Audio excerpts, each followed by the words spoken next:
everyone, how are you doing? I'm Katrina and today I'm going to be doing the very first in a series of posture videos. Today I'm going to be talking about the erector spinae muscles or the paraspinal muscles. Now those are a group of 3 muscles that run lengthwise along your spinal column, and they're actually responsible for the integrity of that spinal curve that we've been talking about a lot. So just to recap, today the only one that we're going to be looking at is how to stand tall and how these paraspinal muscles impact your posture. So you might have heard people tell you stand tall, and really what does that mean? In general, some people do this, they like stand tall and they stand up rigid like a military person. Now all that's doing is tightening these paraspinal muscles all the way down your back, and going to cause you a lot of back pain as well as some other issues as well. So we don't want to do it that way. When we clench those muscles, so we clench our shoulders back and we arch our back slightly to stand up rigid, we're really tightening these muscles, and that's going to cause the pain.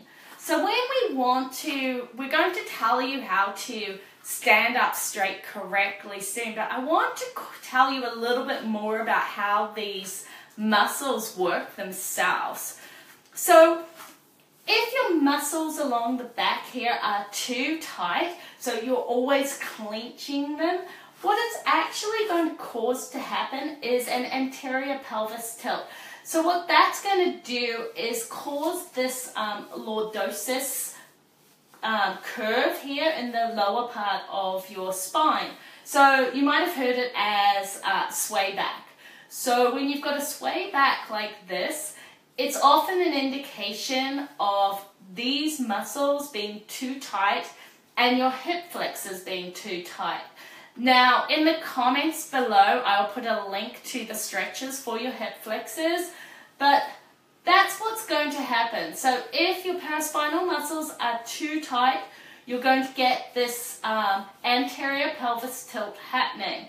Now, the opposite is going to happen. If they're actually too loose, you're going to get one of these forward slouch kyphosis type curves where your shoulders are forward, your palms, if you remember that tip I put early on about if you stand up straight, your palms should naturally face your sides. But if these muscles are too loose and you get this forward slouch happening, your palms are going to turn and face backwards like this, okay? So if they're too loose, you're going to look like this. If they're too tight, you're going to have this curve going on here. So the other thing that you need to realize is your abs and your paraspinal muscles here work really closely together. So you see a lot of people who work out their abs all day, every day to try and get that six-pack. But what they're actually doing, if they don't also work their paraspinal muscles, what's going to happen is the abs are going to tighten and you're actually going to get a backwards pelvic tilt. Now, if you've got diastasis, that's really bad because what that's going to do is put pressure on your pelvic floor and put pressure on your abdominal wall because of the slouch position and the pressure that's going in here. So you really need the balance between your core work and the back work so you can stand up straight. So let's just take a quick recap of what we've said so far. So these paraspinal muscles are really integral for keeping that natural curve of your spine that's going down there. If they are too tight, you could end up with this sway back curve, putting pressure on your abdominal wall and tightening your hip flexors. If they're too loose, you're going to end up with this kyphosis type curve here, the slouching, the pressure on that abdominal wall. If you work your abs too much, you're going to end up with this type of pelvic, reverse pelvic tilt, so the downwards one, which is going to put pressure on your pelvic floor. So we need to balance everything. Now, what I'm going to do is I'm going to show you some exercises that will help depending on where you're at with this. So let's come down onto the ground. The first one I'm going to show you is if you've got too tighter paraspinal muscles, which is actually more common than the too loose. So if you've got a little bit of that sway back happening, along with the hip flexor exercises, which I'll put in the comments. Let's just move back a little bit so you can see. What we want you to do is actually loosen them up a bit. So rolling down onto your back, always remember going down onto your side first if you have diastasis. And all I want you to do is I want you to tuck your chin slightly so your neck is in line and bring both legs up. Put your hands under your knees, not on top because you don't want the pressure there.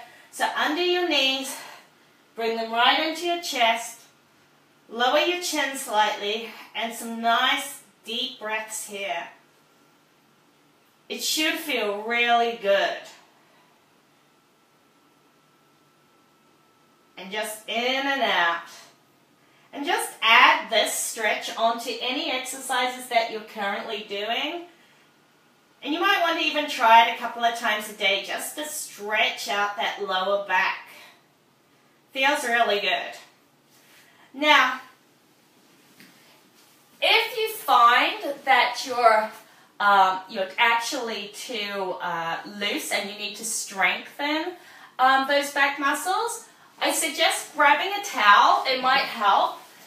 And what you want to do is lying on your stomach. I like to have mine a towel just around about at my hip bones so that it doesn't hurt my back as much. And it just makes sure that my back is in line okay. So lying down on your stomach. And we've got two exercises we can do here. Our back extension, where you want to have your hands, feet slightly apart, chin down so you're looking straight at the ground. Have your hands so that your palms are facing upwards to the ceiling and gently lift your shoulders up, hold, and down. And up, and down. Now with this exercise, try not to clench your glutes. You really want the back to be doing the movement, and you don't have to lift up far. Just a really gentle lift, trying to keep your neck in line, and down. And the other one that's really good to do is an alternate Superman, I suppose, where you lift one arm, one leg up, and down, one arm, one leg up, and down. Now with those, I would suggest doing a good 10 or a couple of sets of 3, just see how you go. But they're going to strengthen all of these muscles along here. So again, it was knees into your chest, nice deep breathing. The other exercise for that is the same as the hip flexor, where you're doing that full deep squat, where you're actually squatting down, all the way down, and breathing down there. Remembering holding onto a couch or some really heavy weights so you can fully go back into that position. Now, we've talked quite a bit about the stability and what not to do with standing up straight. So let's have a quick chat about what you want to do to stand up straight. So really, when you're standing up straight, you want to, like somebody's grabbing your ponytail and pulling it up. So you're actually pulling up from the crown of your head, not from your forehead. So if you think about it, that clenched paraspinal muscles was like pulling up from your forehead, getting your chin up and everything. Really what you want to do is slightly tuck your chin and pull up from the crown of your head, like somebody's pulling up your ponytail. It might even be easier to place your hands here on your pelvis and push that down slightly whilst you pull up. And you should feel quite a nice stretch along your back here when you're doing it properly. So, quick recap. Thank you so much for your time. We've got our paraspinal muscles along our back here, so lengthwise along our spinal column.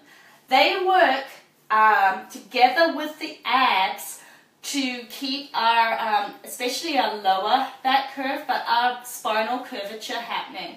So if they're too tight, we end up with that sway back position. If they're too loose, we end up with that hunched, slouched position. If our abs are too tight, we end up with that downward pelvis rotation, which is bad for our pelvic floor. So we need to work both our core work with our diastasis safe exercises and stretching or strengthening our back muscles so that we can stand up nice and straight. So I really hope that's helped you.